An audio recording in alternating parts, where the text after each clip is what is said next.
Olá, meus caros amigos compatriotas, nacionalistas, ano de 2020. Espero nesse ano poder estar tendo um pouco mais de tempo, de liberdade aí, tempo livre, para poder estar conversando com vocês a respeito da nossa modesta proposta a respeito do nacionalismo para o século XXI.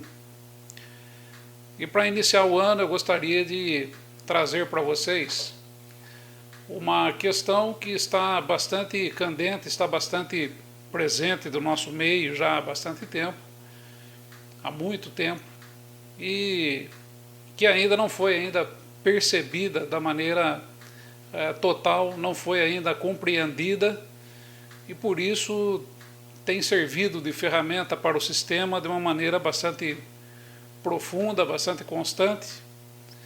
E eu acho que é chegado o momento de nós começarmos a ter uma visão sobre questões aí um pouco mais amplas, né?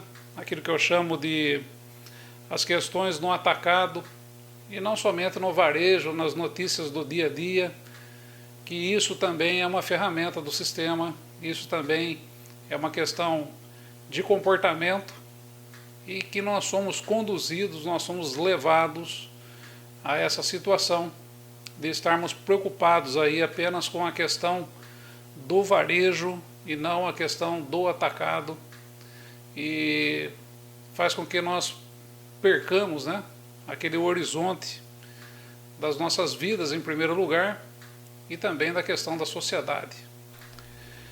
E para iniciar eu gostaria de estar colocando para vocês uma frase do psicólogo, filósofo, escritor Skinner, que dizia mais ou menos, que diz, né, isso. No campo do comportamento como um todo, as contingências de reforço que definem o comportamento operante estão em toda parte. Aqueles sensíveis a esse fato às vezes ficam embaraçados com a frequência com qual eles veem esses reforços em toda parte. Como os marxistas veem as lutas de classe, os freudianos veem o complexo de Édipo, e eu, Carlos Henrique, acrescento, os conservadores brasileiros veem comunismo em tudo aquilo que tocam. Pois bem, esse exemplo que eu coloquei aqui por último, né, que eu acrescento que os conservadores brasileiros veem o comunismo em tudo, eu acredito que seja o exemplo máximo, o exemplo magno, né, dessa colocação do Skinner, né, nessa ideia que o Skinner deixou aqui nessa frase, ou nesse pensamento. Porque todos nós acompanhamos e vemos que isso, de uns tempos para cá, se tornou algo absolutamente doentio por parte dos brasileiros, ou de uma parte dos brasileiros, que enxergam em todo tipo de comportamento, algo coligado ao comunismo, e isso pautado por ideias exteriores, né? Por isso que o Skinner fala, né, aqueles sensíveis a esse fato às vezes ficam embaraçados.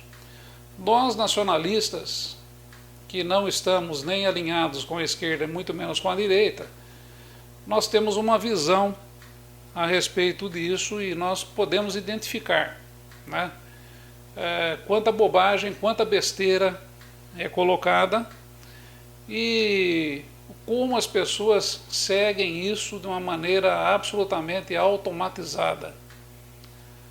Eu acho que o país onde existem mais comunistas no mundo hoje, mesmo que o comunismo tenha ruído em algum momento, é no Brasil. Exatamente por essa questão e também pela incapacidade das pessoas de poder estar identificando onde é que está o problema, como está o problema e onde isso vai nos levar, o que isso está provocando, né? E tem um fato muito importante, né? Quando se fala aí em toda essa onda de conservadorismo e de comunismo, né? Tudo isso regado aí ao messianismo, né?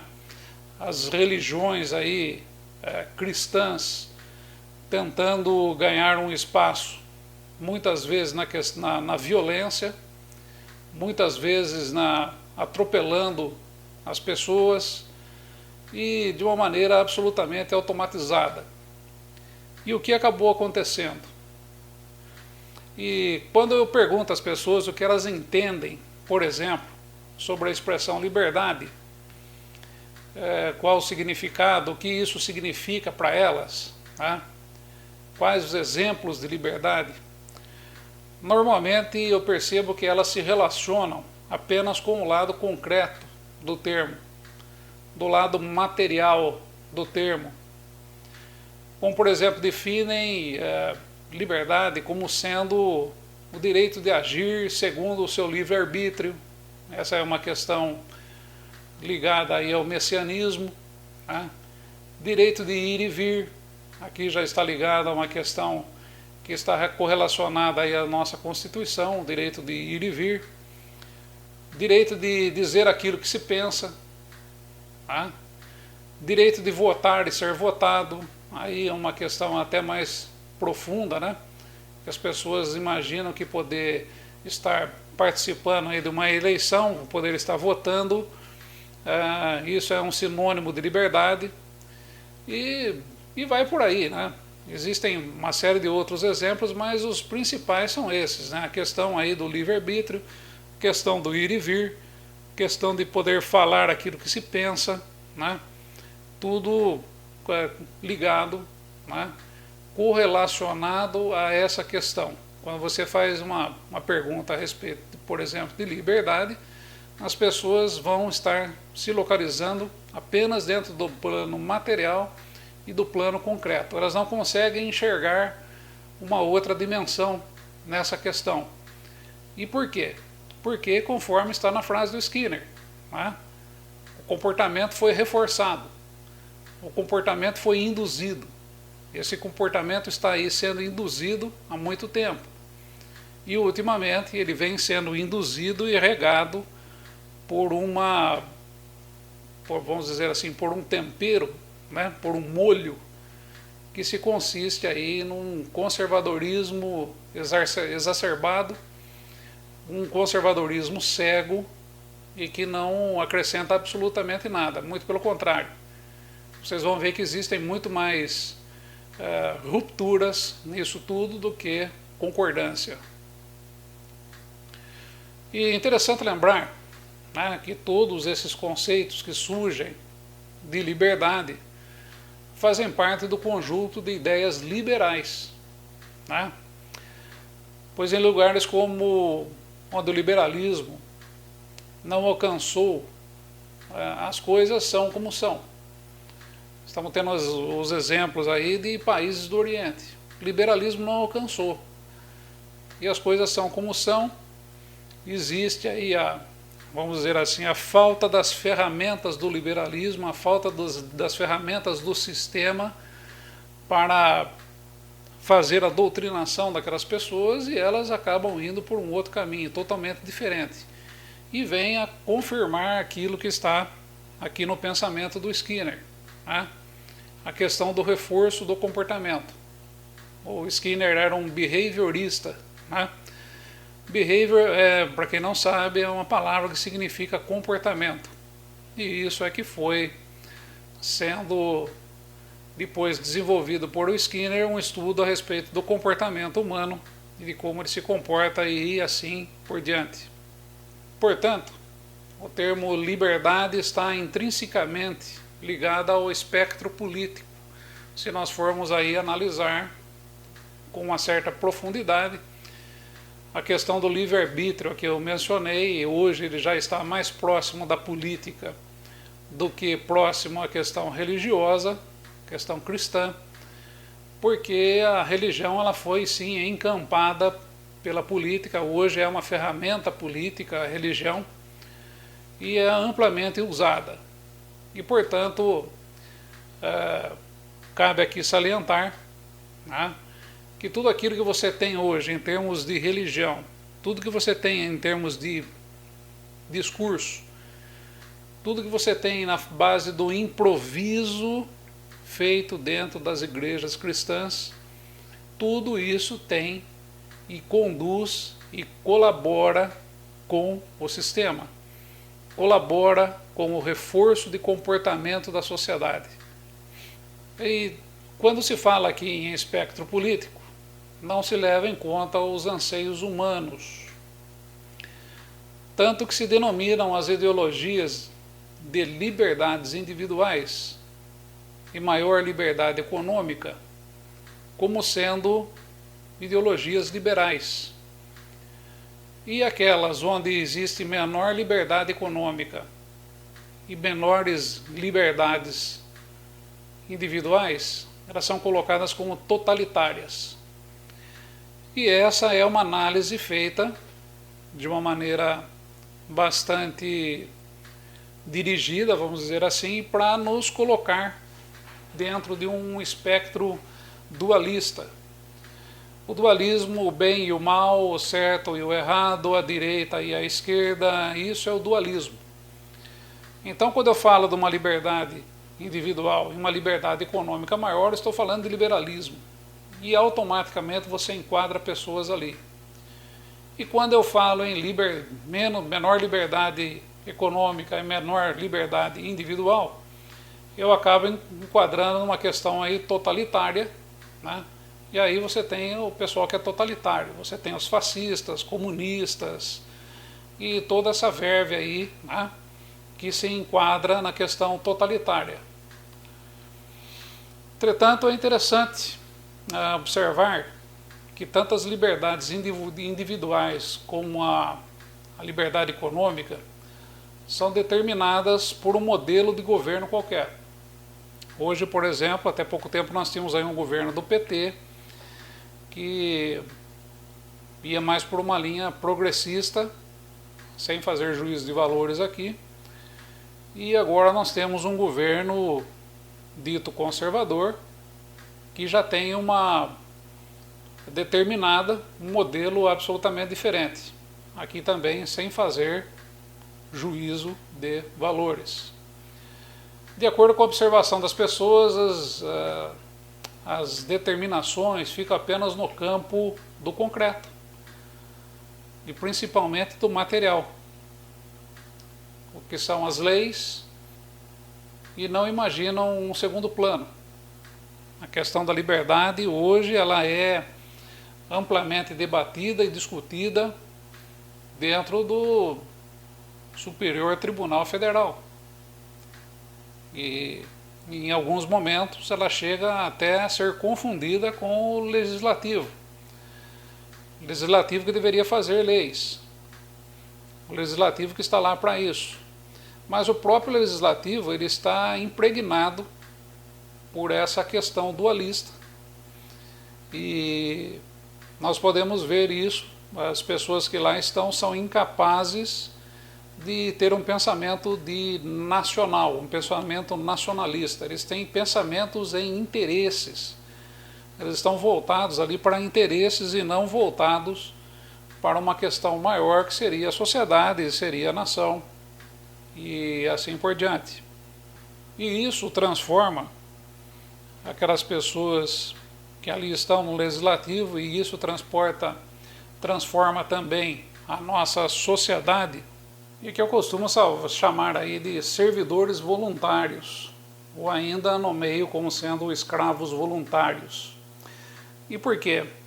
Porque essas pessoas apenas as replicam ideias de interesses, muitas vezes, ou melhor, em todas as vezes, interesses que realmente não servem a elas próprias, em pouquíssimos momentos vão servir a elas próprias, mas é que elas se alinham, elas se colocam à disposição de um conjunto de ideias a partir de um comportamento que foi plantado, de um comportamento que foi exaustivamente propagandeado, e essas pessoas acabam internalizando isso e acabam aceitando isso, né? como sendo algo interessante. E aí começa exatamente a questão do servidor voluntário e de como a sociedade se escravizou em relação aos comportamentos que são vendidos e que nos são entregues aí. Somos pautados desde o nosso nascimento pelas determinações do sistema. Isso é algo que precisa ficar muito bem claro e para que possamos identificar o início do problema. E não percebemos isso porque nossos avós não perceberam, nossos pais não perceberam, nossos tios também não perceberam essas determinações. Poucos perceberam, pouquíssimos, e portanto é pouco comentado, e aquele que ousou fazer qualquer tipo de comentário, ousou acusar, ousou denunciar, melhor dizendo, aquilo que estava se passando, foram torturados, foram mortos, foram relegados ao ostracismo e assim por diante. Porque até um determinado tempo, cito aqui claramente, a religião era uma fonte de determinações do sistema. Mas com o passar do tempo, com o liberalismo, a partir aí praticamente da década de 60, houve uma mudança da maneira como se perpetua, como se procede a programação do comportamento. Quando nós nascemos, primeiramente nos ensina uma linguagem, de acordo com o país onde se vive. Nós aqui no Brasil falamos o português e no nosso primeiro contato com a língua é exatamente com o português.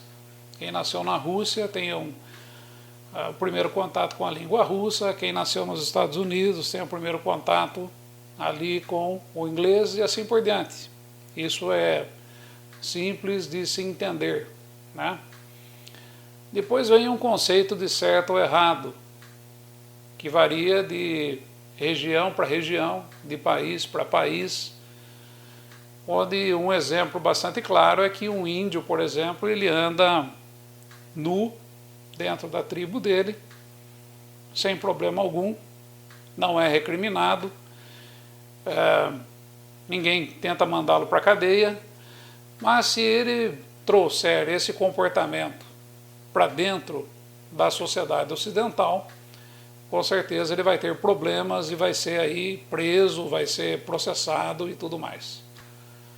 Depois nos apresentam uma religião que também varia de acordo de país para país, de cultura.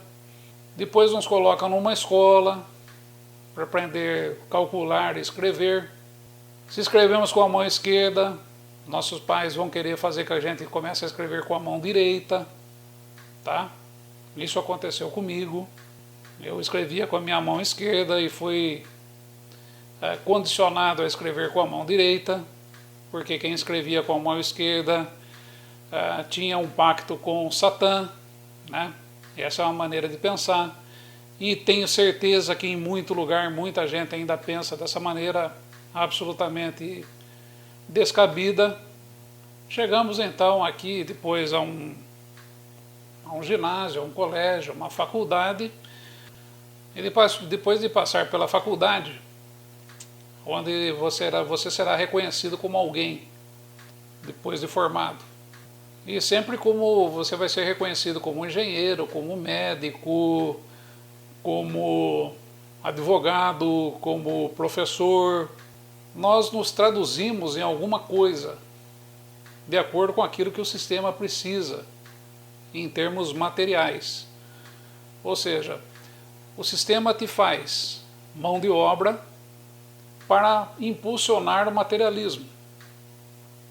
E você tem que carregar com você, de acordo com uma série de padrões de comportamento, o título que você possui.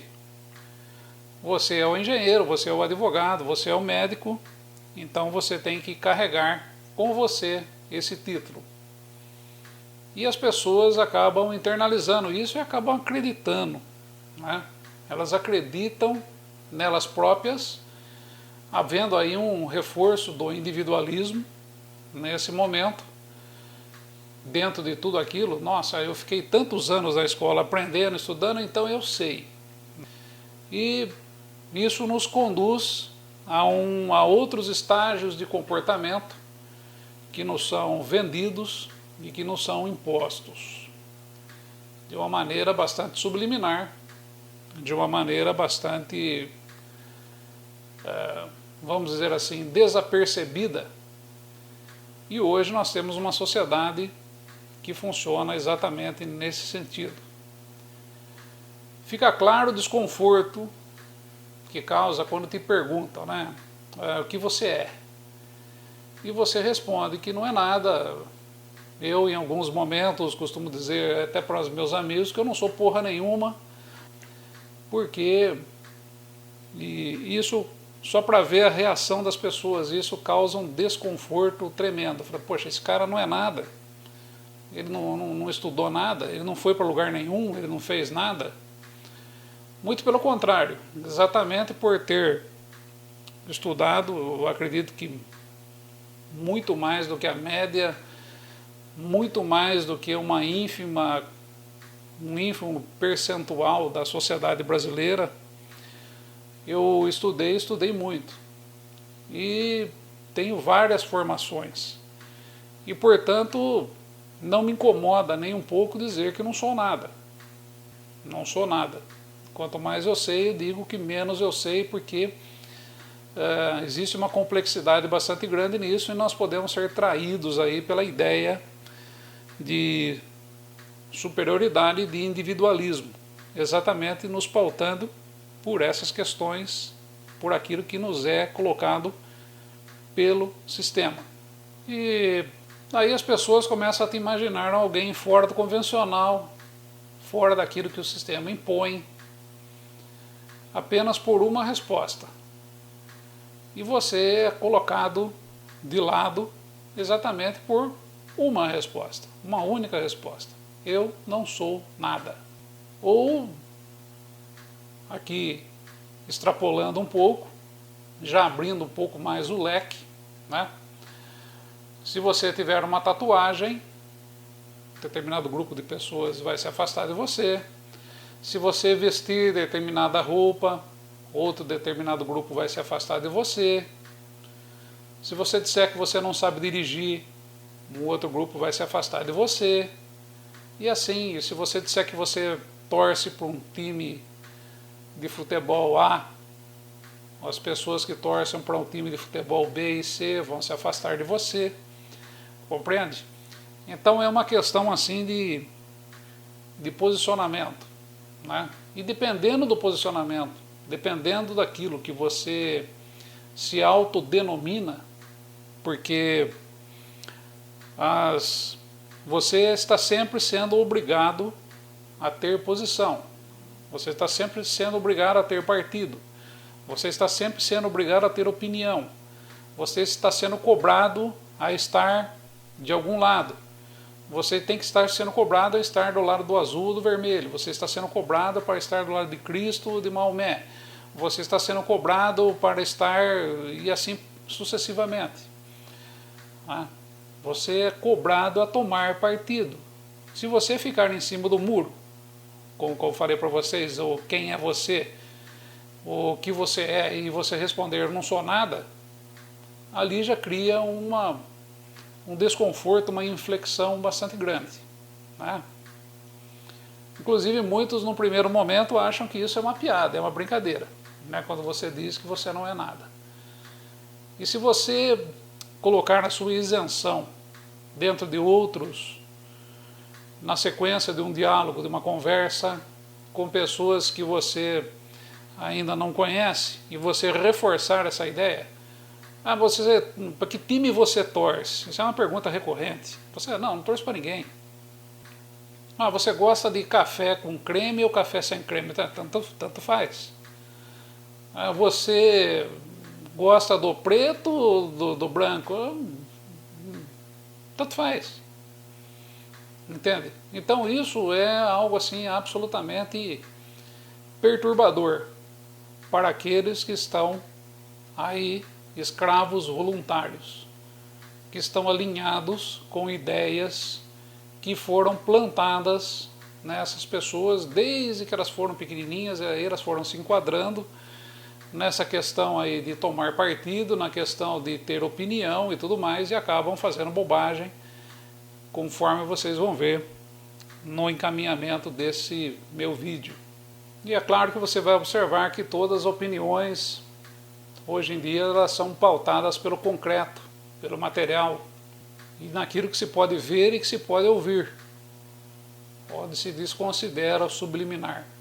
Eu vou repetir isso aqui várias vezes porque é de suma importância.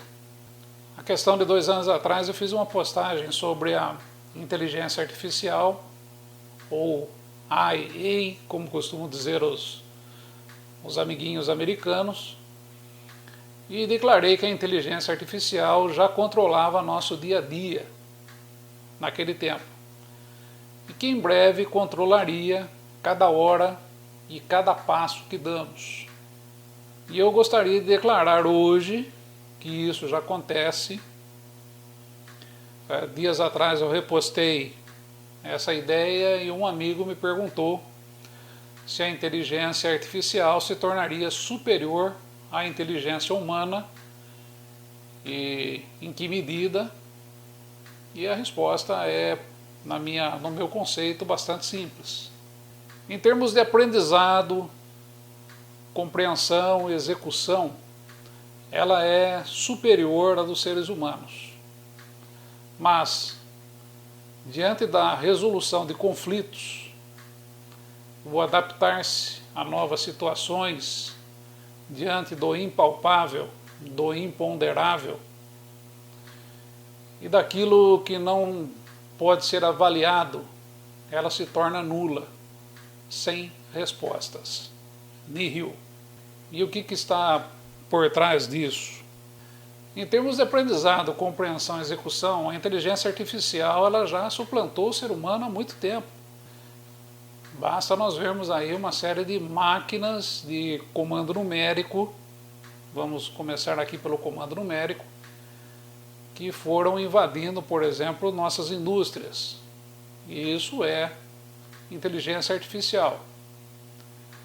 E ela consegue aprender, ela consegue compreender através de uma série de sensores, através de desenvolvimento de um determinado programa, e consegue executar com precisão. A inteligência artificial ela foi citada a primeira vez em 1956 pelo Alan Turing. E naquele tempo, o objetivo era a construção de máquinas com inteligência própria e que continua sendo até hoje. Entretanto, esse conceito de inteligência sempre condicionado ao aprendizado, compreensão e execução. Aprendizado, compreensão e execução. É nessa faixa de terreno que opera a inteligência artificial. É aqui que ela acaba suplantando o ser humano. A inteligência artificial ela consegue suplantar o ser humano no aprendizado, na compreensão e na execução. Exatamente, agora vem um ponto que eu quero deixar bem claro, porque ela é tão mecanizada quanto o ser humano. Vou repetir, a inteligência artificial ela consegue suplantar o ser humano no aprendizado, na compreensão e na execução, porque ela é tão mecânica quanto o ser humano. E aqui volto a exaltar aquilo que disse o Skinner. Nós aprendemos um comportamento, nós somos moldados por uma determinada forma de comportamento. E nós passamos a replicar isso, nós passamos a fazer as coisas conforme aquele comportamento nos foi plantado, conforme aquilo nos foi programado. Interessante. programado. E qualquer psicólogo, qualquer psiquiatra sabe disso. Qualquer psicólogo, qualquer psiquiatra, para a resolução de um determinado conflito do ser humano, sabe que ele é mecanizado, que ele é mecânico e que ele se enquadra dentro de determinados padrões. E aí acaba se tornando, vamos dizer assim, um pouco mais fácil o tratamento de determinadas disfunções que a pessoa possa ter. Quanto mais questionadora, quanto mais aquela pessoa não tenha sido alcançada por questões comportamentais, o que é absolutamente impossível, mais difícil se torna a solução de problemas ditos da ordem psicológica nessas pessoas. E aí nós temos as pessoas que possuem distúrbios que são incontornáveis, distúrbios mentais incontornáveis, exatamente por isso, por elas não se enquadrarem dentro dos padrões de comportamento. E os psicólogos, psiquiatras sabem disso, e porque nós somos extremamente mecânicos, extremamente mecanizados. E, portanto, a inteligência artificial, ela também por ser mecanizada, também por ela agir, né, dela operar de uma maneira absolutamente mecanizada, ela tem um aprendizado, compreensão e execução superiores à do ser humano. Aqui cabe ressaltar os sentimentos, eles geram dúvidas, enquanto a ausência de sentimentos geram certezas. A máquina, a inteligência artificial, ela não tem sentimento. E, portanto, ela é repleta de certezas. As pessoas, todos nós, né? Quando somos desprovidos aí do sentimento, fato que vem se tornando bastante comum dentro da nossa sociedade, por motivos vários, mais e mais nós vamos nos enchendo de certezas, ok? E isso é um fato que nós temos observado e é recorrente nos tempos atuais. O fato de termos sido doutrinados por conceitos e leis que atendem às expectativas dos sistemas e tudo isso sem questionar, aceitar isso passivamente, aceitar que as coisas são como são e ponto final, escancara a influência da inteligência artificial sobre o ser humano dentro do nosso tempo. Dentro do nosso tempo, onde os comportamentos podem ser moldados. Os comportamentos podem ser moldados, como diz o Skinner, e a inteligência artificial é uma ferramenta de doutrinação, ela é uma ferramenta para enquadrar, para pautar pessoas, para limitar também, conforme nós veremos aqui. E, mais uma vez, qualquer psicólogo, psicanalista sabe disso e pode confirmar isso. O Skinner já tinha comentado isso há um bom tempo atrás. E a inteligência artificial veio a ocupar esse espaço e veio a potencializar a doutrinação das pessoas, do ser humano. Essa doutrinação, ela deixa bastante fácil, deixa bastante simples saber a reação ou reações possíveis de um ser humano diante de determinadas situações. E como é que isso acontece? Como é que fica fácil saber as reações possíveis do ser humano diante de determinadas situações? E o que a inteligência artificial tem a ver com isso? A inteligência artificial, ela atua de acordo com algoritmos que eles são programados. Um algoritmo é uma sequência de operações que, aplicadas a um número finito de dados, permite solucionar classes semelhantes de problemas. E eu vou dar para vocês um exemplo bastante simples, bastante fácil de ser compreendido. Vou falar para vocês sobre o algoritmo, ou pelo menos um algoritmo natural que está em nós, seres humanos. Vamos imaginar que eu tenho aqui 2 tomates, um tomate verde e um tomate maduro.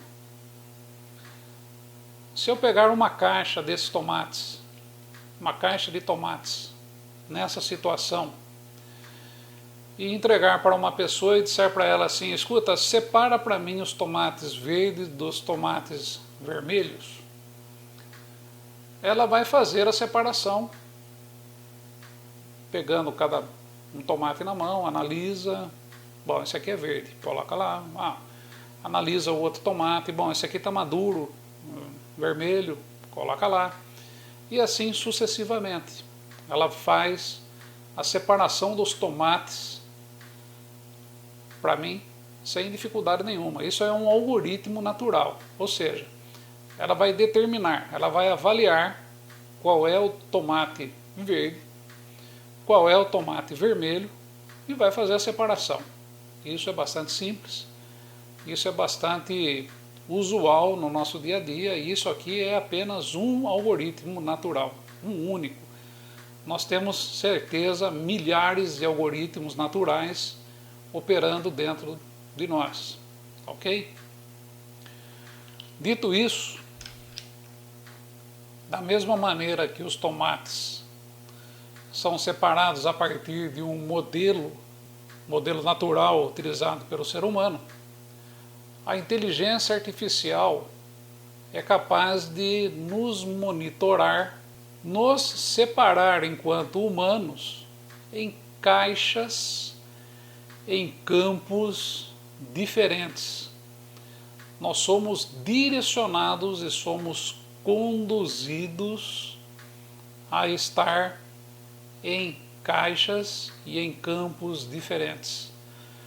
Assim como se separa tomate verde de tomate maduro. Somos separados em campos, esquerda, direita, os bons e os ruins, os corintianos, palmeirenses e são paulinos, católicos e protestantes. Ou seja, todas as nossas opções que já foram dominadas pelo sistema servem de parâmetro para nos separar como tomates e nos cercar como gado. E como é que isso daí funciona e como é que isso é feito? E só para deixar claro, num primeiro momento, a grandiosa e mais importante ferramenta do século nas mãos do sistema para a implantação da inteligência artificial, como sendo os nossos tutores, é exatamente o celular, computador, TV a cabo, mais especificamente a internet. A internet é a ferramenta mais importante nas mãos do sistema para perpetuar e para realizar essa separação dos seres humanos em campos, separar em caixas. Veja bem, a inteligência artificial, ela compreende e aprende como cada um de nós pensa. E hoje, devido à velocidade e do processamento de dados, a inteligência artificial ela compreende e aprende como é que cada um de nós pensa e nos direciona e nos enclausura dentro de parâmetros pré-determinados, já conquistados e dominados pelo sistema. Não ficou muito claro? Olha só, tomate verde e o tomate maduro. Se você prestar atenção naquela caixa de tomate ou nas duas caixas de tomates que eu pedi para alguém separar, você vai perceber que dentro da caixa de tomates verdes existem alguns tomates que estão mais verdes do que os outros. E dentro da caixa de tomates maduros você vai ver que tem alguns tomates que estão com algum percentual de verde. Como é que a inteligência artificial resolveria esse algoritmo natural? Bastante simples. O sistema fotografa 20, 30 mil tomates verdes, que nós consideramos verdes, faz uma análise de cada tomate desses e qual é o percentual da superfície desse tomate que está verde.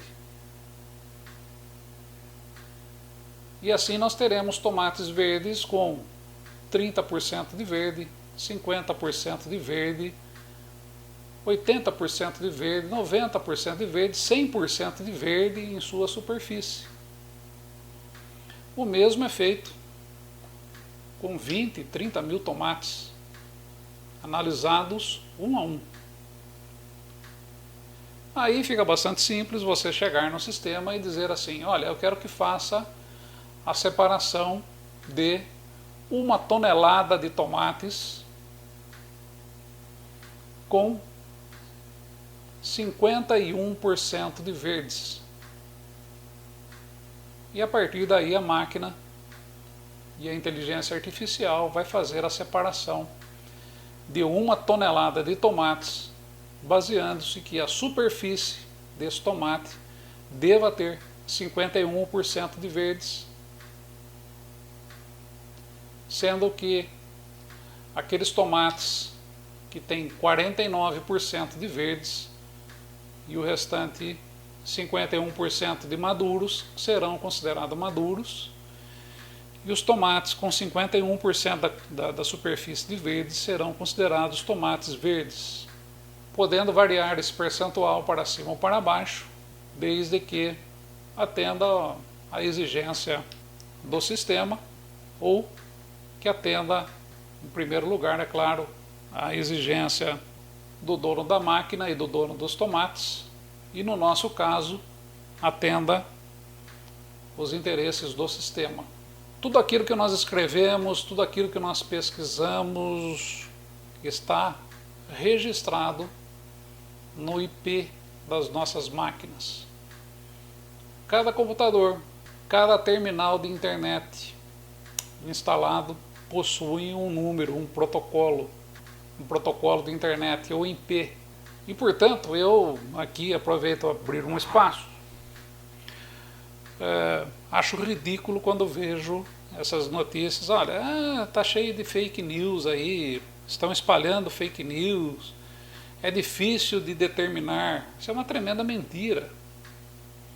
É uma tremenda mentira.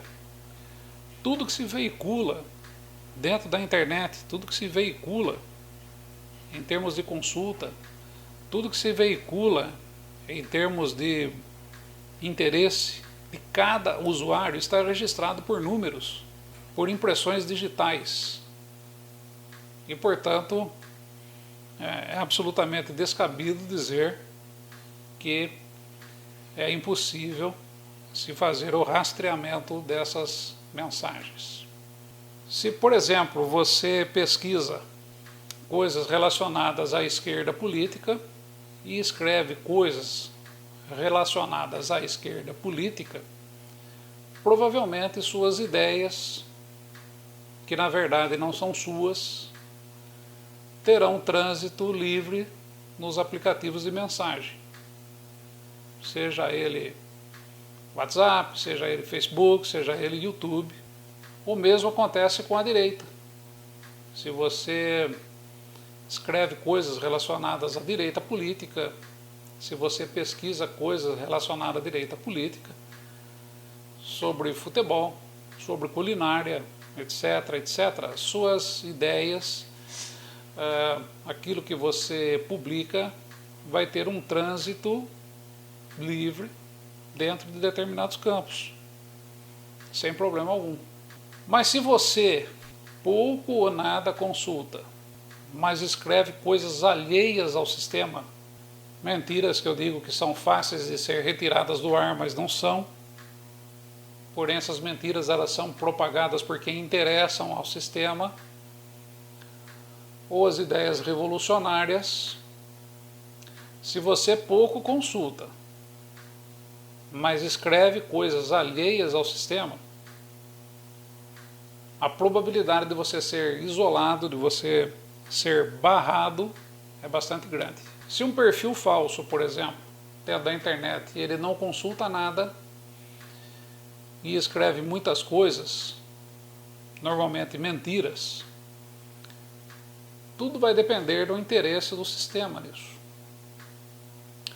Pois as mentiras são automaticamente reconhecidas, assim como as ideias revolucionárias, porém as ideias revolucionárias são barradas e as mentiras não. Percebe? Assim, as ideias revolucionárias, como o nacionalismo do século XXI, elas não se replicam. Elas não se replicam. O grupo, o teu perfil de Facebook, ele acaba sendo limitado.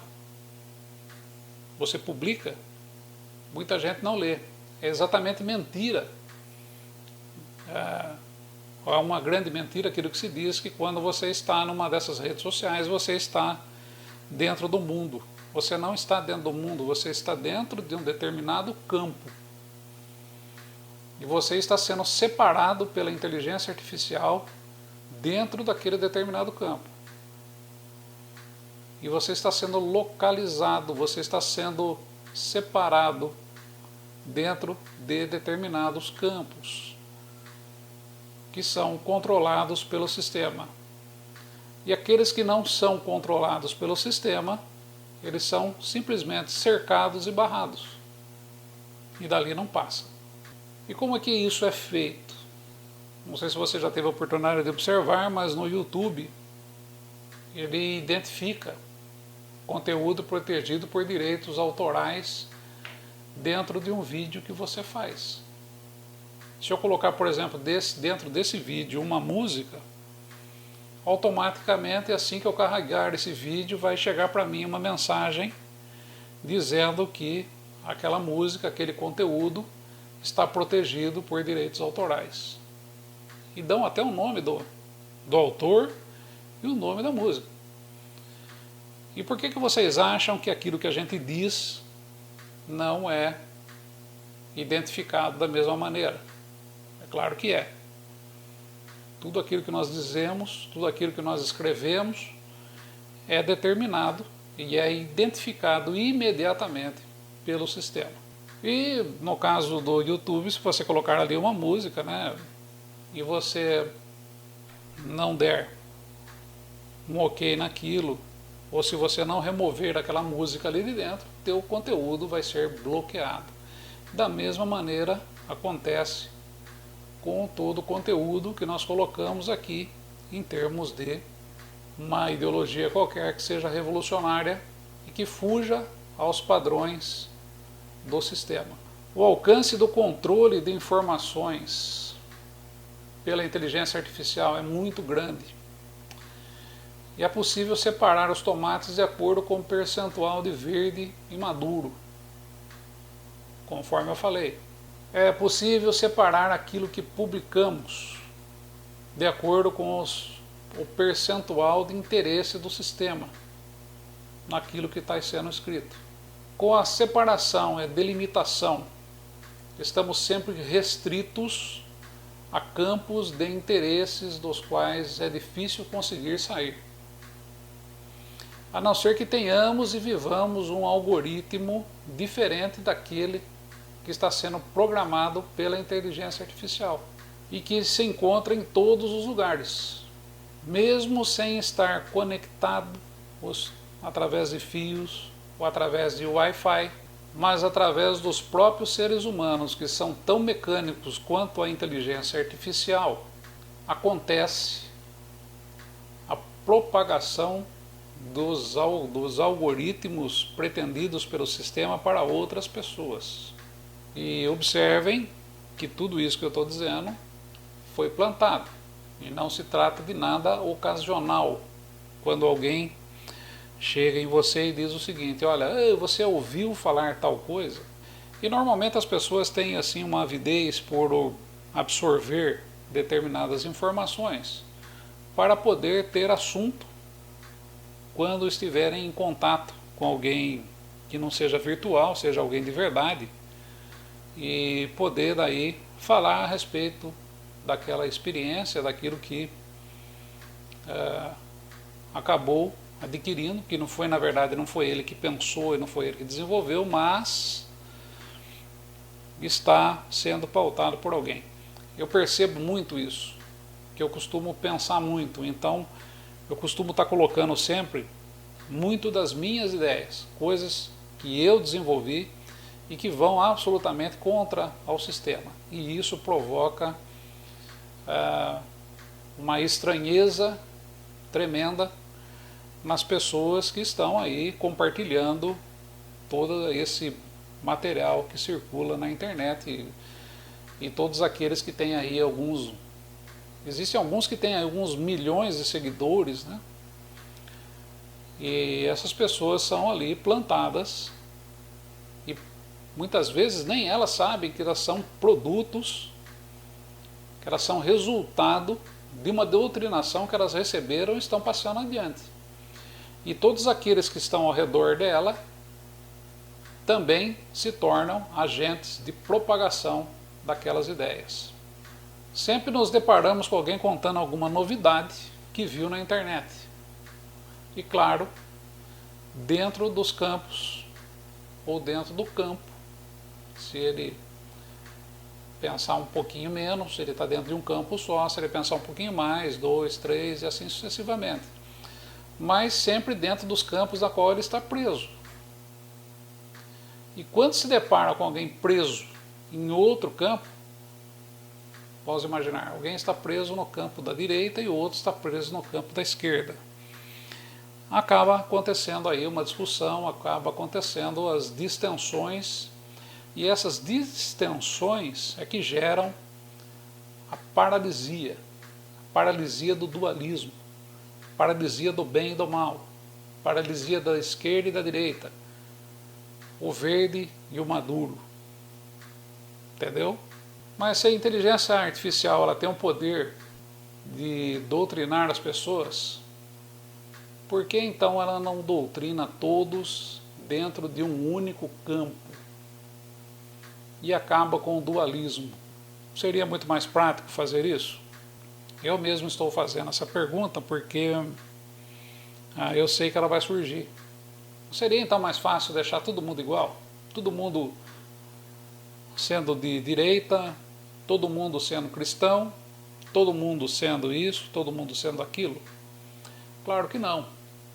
Claro que não.